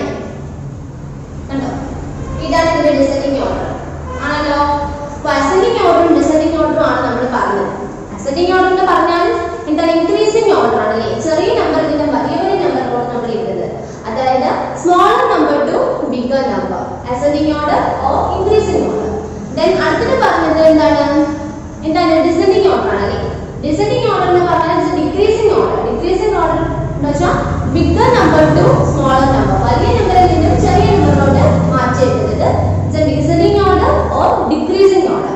ഓക്കെ ഉറപ്പാണല്ലോ, മനസ്സിലായല്ലോ എല്ലാവർക്കും അല്ലേ. എളുപ്പമുള്ള കാര്യമാണല്ലേ. അപ്പോൾ പറഞ്ഞ ബാക്കി നാലാമത്തെ അഞ്ചാമത്തെയും നമ്മളുടെ ആ തന്നിട്ടുള്ളതിനകത്ത് എയും ബിയും ടീച്ച് ചെയ്തു. ബാക്കിയുള്ള സിയും ഡിയും നിങ്ങൾ സ്വന്തമായിട്ട് ഹോം വർക്ക് ചെയ്ത് ട്യൂഷൻ അയച്ചു തരിക കേട്ടോ. സംശയം വരാനായിട്ടില്ല, എളുപ്പമായതുകൊണ്ട് അറിയാവുന്ന കാര്യമാണല്ലോ. ഓക്കെ അടുത്തത് ഇനി പറയാനുള്ളത് നിങ്ങൾക്ക് അവിടെ സക്സസർ ആൻഡ് പ്രെഡിസസർ അല്ലേ. സക്സസറും പ്രെഡിസസറും അത് നിങ്ങളുടെ കഴിഞ്ഞ വട്ടം നിങ്ങൾ പഠിച്ച കാര്യമാണ്. ടീച്ചറുടെ ടെക്സ്റ്റ് ബുക്ക് ഒക്കെ നോക്കിയപ്പോൾ നിങ്ങൾ അവിടെ പഠിച്ച കാര്യങ്ങളാണ് മനസ്സിലായി. സക്സസർ എന്ന് പറഞ്ഞാൽ എന്താണ്? ഓക്കെ അവിടെ തന്നെ ഒരു പേജ് നമ്പർ 103 നമ്മുടെ അസെൻഡിങ് ആൻഡ് ഡിസെൻഡിങ് ഓർഡറിന് തൊട്ട് താഴെയായിട്ട് ഉണ്ട് സക്സസർ ആൻഡ് പ്രെഡിസസർ. അത് മാർക്ക് ചെയ്യുക ടെക്സ്റ്റ് ബുക്കിൽ. The number which is on more than the given number is called its successor. അതായത് തന്നിരിക്കുന്ന നമ്പറിൽ നിന്നും ഒന്ന് കൂടെ ആഡ് ചെയ്യുമ്പോൾ കിട്ടുന്നതാണ് അതിന്റെ സക്സസർ എന്ന് പറയുന്നത്. നോക്കിയേ, ഇപ്പോൾ 2 എന്ന് പറയുന്ന ഒരു നമ്പർ, ഇതിന്റെ സക്സസർ എന്തെന്ന് പറഞ്ഞാൽ ഈ 2ന്റെ കൂടെ നമ്മൾ +1 ആഡ് ചെയ്യണം. 2 + 1 എത്രയാണ്? 3 ആണല്ലേ. സോ 2ന്റെ സക്സസർ എന്ന് പറയുന്നത് 3 ആണ്. തന്നിരിക്കുന്ന നമ്പറിന്റെ കൂടെ ഒന്നും കൂടെ ആഡ് ചെയ്യുമ്പോൾ കിട്ടുന്ന ആൻസർ എന്താണോ അതാണ് ഇതിന്റെ സക്സസർ എന്ന് പറയുന്നത്. ഇപ്പൊ നോക്കിയേ 40 + 1 അല്ലേ. 40ന്റെ കൂടെ 1 കൂടെ ആഡ് ചെയ്യുമ്പോൾ 15. സോ 40 എന്നതിന്റെ സക്സസർ ആണ് 15. നമ്മൾ ഏതൊരു നമ്പറിന്റെ കൂടെയും ഒന്ന് ആഡ് ചെയ്യുമ്പോൾ നമുക്ക് കിട്ടുന്ന അടുത്ത സംഖ്യ അതാണ് അതിന്റെ സക്സസർ അല്ലേ. നമുക്കറിയാം 10 10 + 1 ഇതാണ് 11. സോ 10ന്റെ സക്സസർ എന്ന് പറഞ്ഞാൽ 11 ആണ്. Okay, then 25 ന്റെ സക്സസർ എന്താന്ന് പറഞ്ഞാൽ 25ന്റെ കൂടെ 1 കൂടെ ആഡ് ചെയ്യുക. 25 + 1 26 ആണല്ലോ. സോ 25ന്റെ സക്സസർ ആണ് 26. then 102ന്റെ സക്സസർ എന്താന്ന് ചോദിച്ചാൽ 102ന്റെ കൂടെ നമ്മൾ ഒന്ന് കൂടെ ആഡ് ചെയ്യുക. 102 + 1 103. സോ 102 എന്നതിന്റെ സക്സസർ 103 ആണ്. തന്നിരിക്കുന്ന നമ്പറിന്റെ സക്സസർ എന്താന്ന് പറഞ്ഞാൽ ആ നമ്പർ ഏതാണോ അതിന്റെ കൂടെ ഒന്നുകൂടെ ആഡ് ചെയ്യുക. ഒന്നുകൂടെ ആഡ് ചെയ്യുമ്പോൾ നമുക്ക് കിട്ടുന്ന ആൻസർ ആണ് അതിന്റെ സക്സസർ എന്ന് പറയുന്നത്. ഓക്കെ അതാണ് അവിടെ പറയുന്നത് the number which is on more than the given number. തന്നിരിക്കുന്ന നമ്പറിനേക്കാളും ഒന്നുകൂടെ കൂടുതലായിട്ട് വരുന്നതാണ് ഇത് അതിന്റെ സക്സസർ എന്ന് പറയുന്നത്. then അടുത്തത് പറയുന്നത് predecessor ആണ് അല്ലേ. predecessor എന്ന് പറഞ്ഞാൽ എന്താണ്? number which is 1 less than the given number. തന്നിരിക്കുന്ന നമ്പറിനേക്കാളും ഒന്ന് കുറഞ്ഞ് എടുക്കുക അതാണ് അതിന്റെ predecessor എന്ന് പറയുന്നത്. അതായത് നോക്കിയേ എക്സാമ്പിൾ നോക്കിയേ. ഇപ്പൊ നിങ്ങൾ ആദ്യം പറഞ്ഞു 2 + 1 നമ്മൾ ആദ്യം ഇല്ല 2 തന്നെ ഇരിക്കട്ടെ. 2ന്റെ സക്സസർ എന്ന് പറഞ്ഞാൽ അതിന്റെ കൂടെ ഒന്ന് ആഡ് ചെയ്യുമ്പോൾ കിട്ടുന്നതാണ് പറഞ്ഞു അല്ലേ. അപ്പൊ predecessor എന്ന് പറഞ്ഞാൽ 2 - 1 2 - 1 2ൽ നിന്ന് നമ്മൾ കുറയ്ക്കുമ്പോൾ എന്താണ് ആൻസർ? 2ൽ നിന്ന് കുറയ്ക്കുമ്പോൾ ആൻസർ 1 അല്ലേ. സോ 2ന്റെ predecessor എന്ന് പറഞ്ഞാൽ 1 ആണ്. 2ന്റെ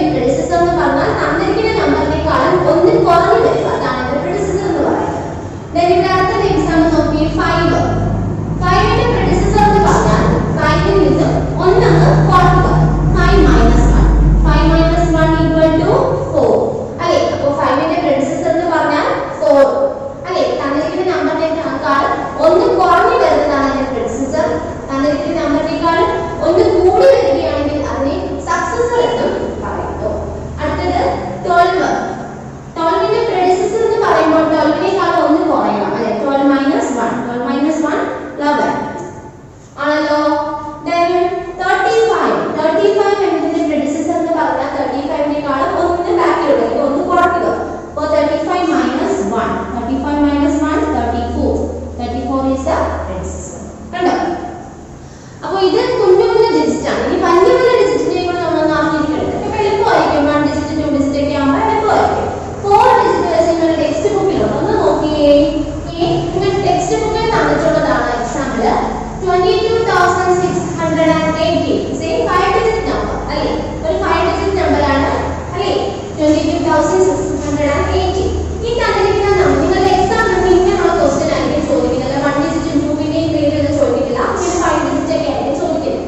അപ്പോൾ ഈ തന്നിരിക്കുന്ന നമ്പറിന്റെ സക്സസർ എന്ന് പറയുമ്പോൾ സക്സസർ എന്ന് പറഞ്ഞാൽ മോർ ദാൻ 1 ആണ്. ഒന്ന് കൂടുതലാണല്ലേ? അപ്പോൾ 22,680 ന്റെ കൂടെ 1 കൂടെ ആഡ് ചെയ്യുക അല്ലേ?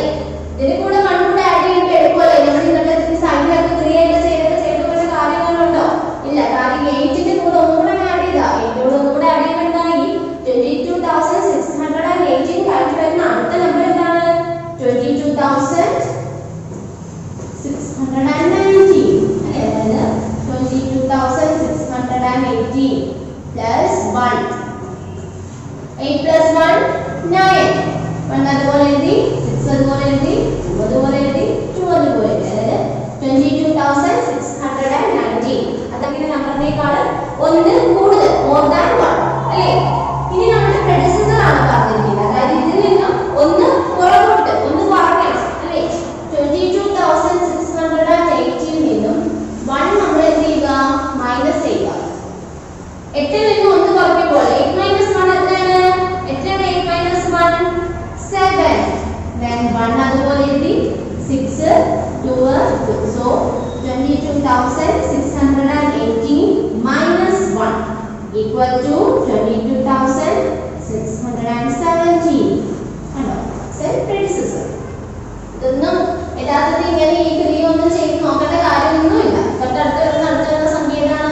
തൊട്ട് ബാക്കിലുള്ള സംഖ്യ ഏതാണെന്നൊന്നും ക്രിയയൊക്കെ ചെയ്ത് നിങ്ങൾ സൈഡിലോട്ടൊക്കെ ഇങ്ങനെ വരച്ച് ചെയ്യേണ്ട കാര്യമൊന്നുമില്ല. ടീച്ചർ അതൊക്കെ വായിച്ചത് ഞാനെങ്കിലും കണ്ട നാണക്കേട് ഇങ്ങനെയൊക്കെ എഴുതി വെച്ചിട്ടുണ്ടാവും ഇല്ലയോ? അപ്പോ അത് നിങ്ങൾക്ക് അവിടെ ഒരു എക്സാമ്പിൾ ആണ് തന്നത്. അതിന്റെ വേറെ എക്സാമ്പിൾ നിങ്ങൾക്ക് അവിടെ ഉണ്ട്. അതായത് എക്സസൈസ് നമ്മൾ ഇവിടെ 4 5 ചെയ്തല്ലോ. അത് കഴിഞ്ഞിട്ട് 7 നോക്കിയേ. Page number 105. പേജ് നമ്പർ 105 ഏറ്റവും മുകളിലായിട്ട് കണ്ടോ? സക്സസർ ആൻഡ് പ്രെഡിസസർ കണ്ടോ? അത് നോക്കിയൊന്ന്. Write the successor and predecessor of the following numbers. അതിന്റെ ആൻസർ അങ്ങനെ ലിസ്റ്റ് ചെയ്തു തരാമേ. സക്സസർ എന്ന് പറഞ്ഞാൽ ഈ 52,134 ൽ നിന്നും 1 കൂടെ മുന്നോട്ടുള്ള നമ്പർ അല്ലെങ്കിൽ 1 കൂടെ ആഡ് ചെയ്യണം അല്ലേ? 52,134 ന്റെ കൂടെ 1 കൂടെ ആഡ് ചെയ്യുക. 4 plus 1 5. 3 അതുപോലെ എഴുതി, 1 അതുപോലെ എഴുതി, 2 5. so സക്സസർ എന്ന് പറഞ്ഞാൽ 52,135 ആണല്ലോ. ആഡ് ചെയ്യുന്നത് കാണിക്കുന്നത് തൊട്ടടുത്തുള്ള നമ്പറിനെ എഴുതിയാൽ മതിയല്ലോ. അടുത്തത് പറഞ്ഞിരിക്കുന്നത് പ്രെഡിസസർ ആണ്. പ്രെഡിസസർ എന്ന് പറഞ്ഞാൽ ഇതിൽ നിന്ന് 1 മൈനസ് ചെയ്യുക, 1 കുറയ്ക്കുക അല്ലയോ? 1 കുറയ്ക്കുമ്പോൾ 4 ൽ നിന്നും 1 മൈനസ് ചെയ്യുമ്പോൾ 4 minus 1 3. then 3 അതുപോലെ എഴുതി, 1 അതുപോലെ എഴുതി, 2 5. so answer 52,133. കണ്ടോ? അപ്പോൾ സക്സസർ പ്രെഡിസസർ. സക്സസർ എന്ന് പറഞ്ഞാൽ തന്നിരിക്കുന്ന നമ്പറിനേക്കാൾ 1 കൂടുതലും കണ്ടോ? 4 കഴിഞ്ഞ് 5 കൂടുതലല്ലേ? പ്രെഡിസസർ എന്ന് പറഞ്ഞാൽ തന്നിരിക്കുന്ന നമ്പറിനേക്കാൾ 1 കുറഞ്ഞു. 4 ൽ നിന്ന് 1 കുറഞ്ഞു 3. ശരിയല്ലേ? അപ്പോൾ നിങ്ങൾ ടെക്സ്റ്റ് ബുക്കിലൊന്ന് ഫില്ല് ചെയ്യണം കേട്ടോ. ഇത് ടെക്സ്റ്റ് ബുക്കിലോട്ട് ഫില്ല് ചെയ്യുക പെൻസിലോട്ട്. അടുത്ത നോക്കിക്കേ. സക്സസർ എഴുതണമെങ്കിൽ തന്നിരിക്കുന്ന നമ്പറിനേക്കാൾ 1 കൂടുതലാണ് അല്ലേ? അപ്പോൾ 97,829 കൂടെ 1 കൂടെ ആഡ് ചെയ്യുക.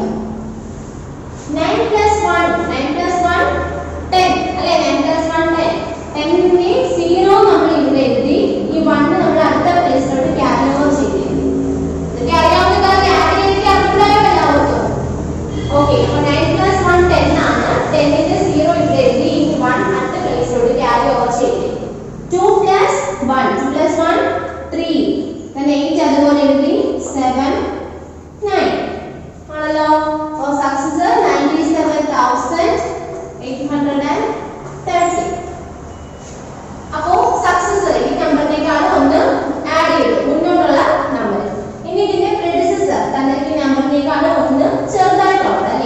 അപ്പോൾ മൈനസ് ആണല്ലോ. 9 മൈനസ് 1 9 മൈനസ് 1 എന്താണ്? 8. 9ൽ നിന്ന് 1 പോകുമ്പോൾ 8. then 2 അതുപോലെ 8 7 9. ആൻസർ 97,828. കേട്ടോ സക്സസർ പ്രെഡിസസർ. എളുപ്പമാണ് സക്സസർ പ്രെഡിസസർ വെറുതെ മാർക്ക് കിട്ടുന്നതാണ് പരീക്ഷയ്ക്ക് അല്ലേ. ഒന്നുമില്ല ചെയ്യാനായിട്ട്. ഒന്ന് ആഡ് ചെയ്യുകയും ഒന്ന് മൈനസ് ചെയ്യുകയും ചെയ്യുക. ഇത് ആൻസർ കിട്ടും. ഓക്കെ ആണല്ലോ. അപ്പൊ ബാക്കി നിങ്ങൾ അതിനകത്തുള്ള സിയും ഡിയും ഇയും എന്ത് ചെയ്യുക? സ്വന്തമായിട്ട് ഹോംവർക്ക് ചെയ്ത് ടെക്സ്റ്റ് ബുക്കിൽ ഫില്ല് ചെയ്യുക. ഓക്കെ. ഇത്രയും കാര്യങ്ങൾ ഹോംവർക്ക് എന്നത് മറ്റു കാര്യങ്ങളെല്ലാം കൂടെ നന്നായിട്ട് നോക്കി എന്തെങ്കിലും ഡൗട്ട് ഉണ്ടെങ്കിൽ ടീച്ചറിനോട് വിളിച്ച് ചോദിക്കാൻ പഠിക്കണ്ട. ഓക്കെ ആണല്ലോ. അപ്പൊ ഡൗട്ടുള്ള ഭാഗങ്ങൾ എന്താണെന്ന് വെച്ചാൽ ചോദിക്കാം. ഇന്നത്തെ ക്ലാസ് ടീച്ചർ പഠിപ്പിച്ചൊക്കെ നിങ്ങൾ ഓൾറെഡി നേരത്തെ പഠിച്ച കാര്യങ്ങളായതുകൊണ്ട് എളുപ്പമാണ് ഇല്ലയോ? എളുപ്പമാണ്. അപ്പം ഹോംവർക്ക് എന്തെങ്കിലും കൃത്യമായിട്ട് ചെയ്ത് നോക്കുക. Thank you. When there's no more hope is left in me, I can see what comes my way.